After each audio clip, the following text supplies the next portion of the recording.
ابو طالب سیرت کی وہ چلتی پھرتی کتاب ہے جسے مصطفیٰ نے بھی پڑھا ہے،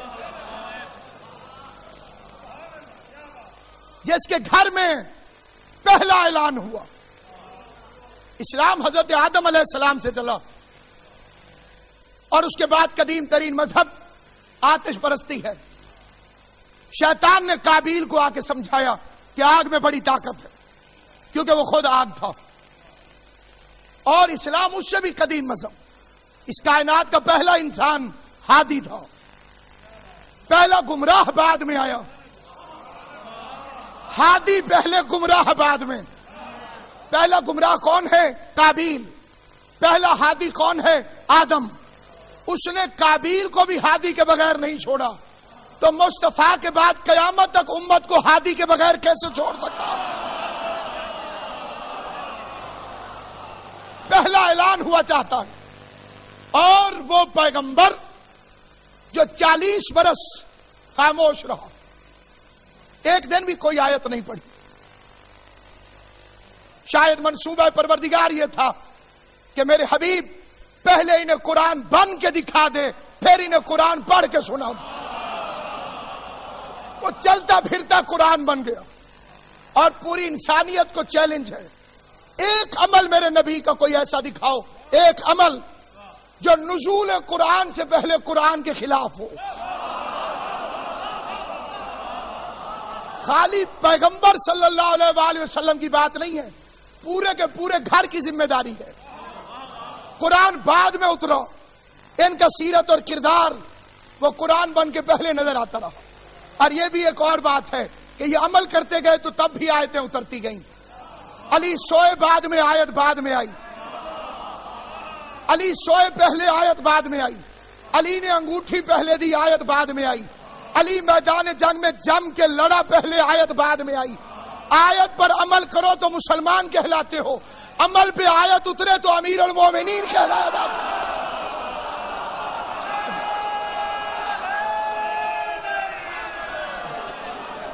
یہ بولے تو قرآن بنتا ہے، آل محمد چلے تو قرآن بنتا ہے، آل محمد سو جائیں تو قرآن بنتا ہے، آل محمد خیرات دے تو قرآن بنتا ہے۔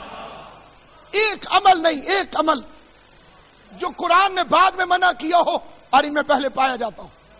اب حکم ہو گیا، میرے حبیب وَانذِرْ عَشِيرَتَكَ الْأَقْرَبِينَ، اپنے رشتہ داروں کو ڈراؤ۔ کائنات کریمی مصطفیٰ کو ہمیشہ یاد رکھے۔ خدا فرما رہا تھا کہ ڈراؤ، اور نبی فرما رہے تھے کہ کھلاؤ۔ خدا نے فرمایا کہ ڈراؤ، اور میرے نبی کا پیغام تھا کہ کھلاؤ۔ یہ پہلی دعوت دینے کے لیے کون گیا؟ ابو طالب کا بیٹا علی۔ دونوں بھائی مشن رسالت کے شریک ہیں۔ علی شریک منصب رسالت نہیں ہے، لیکن رسالت کے مشن کا شریک ہے۔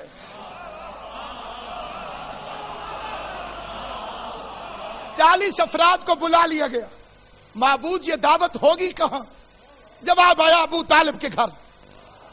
یہ مکے کے شہر میں ابو طالب کے گھر کی کیا ضرورت پیش آ گئی؟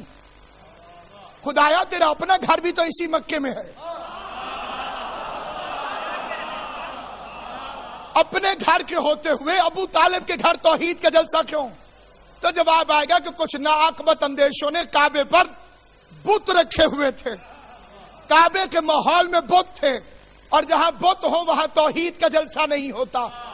معلوم ہوا رحمان کے گھر بت تھے، عمران کے گھر بت نہیں۔ ابو طالب کے گھر بت۔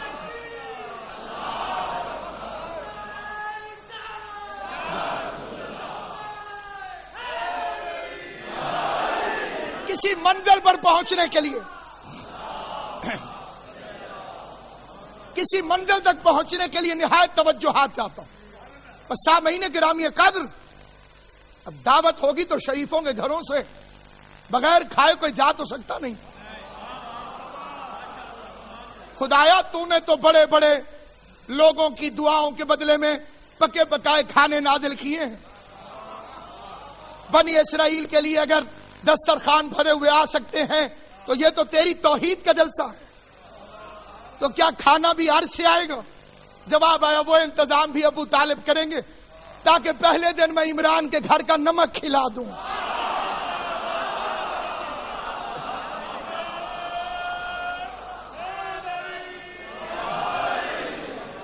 کائنات کا سب سے بڑا خطیب، نہج البلاغہ والے کا بھی مولا،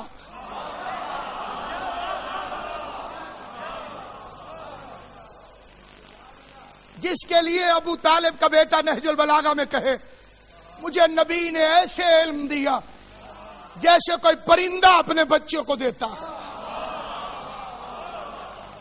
کائنات کہاں سمجھے کہ علی نے کیا فرمایا. کسی اور کی مثال نہیں دی پرندے کی. باقی جنسیات بھی اپنے بچوں کو کھلاتی ہیں لیکن پہلے خود کھاتی ہیں اور وہ مختلف تبدیلیوں کے بعد دودھ بنتا ہے اور پھر بچے کے پاس جاتا ہے. لیکن پرندہ اپنی چونچ سے لیتا اور ویسے ہی آگے دے دیتا ہے. انہوں نے مجھے ایسے علم دیا. صرف یہ کہ علم نہ ہو تو جہالت پھیلتی ہے. جہالت ہو جائے تو پھر جھگڑے ہوتے ہیں اور جھگڑا ہو جائے تو معاشرے میں دہشت گردی پھیل جاتی ہے. اس لیے علی تاریخ نہیں مذہب ہے. آپ تاریخ کو چھوڑ سکتے ہیں، مذہب کو نہیں چھوڑ سکتے. زمانہ رسول میں امیر المومنین کی حیثیت کیا تھی دربار پیغمبر کے اندر، اور زمانہ رسول کے بعد علی کی حیثیت کیا تھی. ایک صحابی نہیں جن کے پاس علی مسئلہ پوچھنے گئے ہوں، اور کوئی صحابی نہیں جو علی کے پاس مسئلہ پوچھنے کے لیے نہ آئے.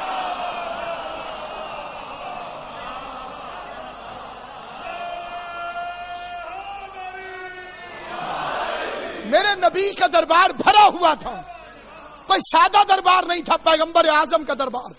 بڑی بڑی ہستیاں تشریف فرما ہوتی تھی. ان کی خوش قسمتی سے انکار نہیں جو چشمہ فیض سے براہ راست سیراب ہو رہے تھے. لیکن ذرا قرآن تو پڑھیے. وَمِنْهُمْ مَن يَسْتَمِعُ إِلَيْكَ. میرے حبیب ان میں اکثر لوگ آپ کی بات بڑی توجہ سے سنتے ہیں. حَتَّى إِذَا خَرَجُوا مِنْ عِنْدِكَ. لیکن جب آپ کے پاس سے اٹھ کے باہر جاتے ہیں تو پھر کیا ہوتا ہے؟ ان سے پوچھتے ہیں جنہیں ہم نے علم عطا کیا.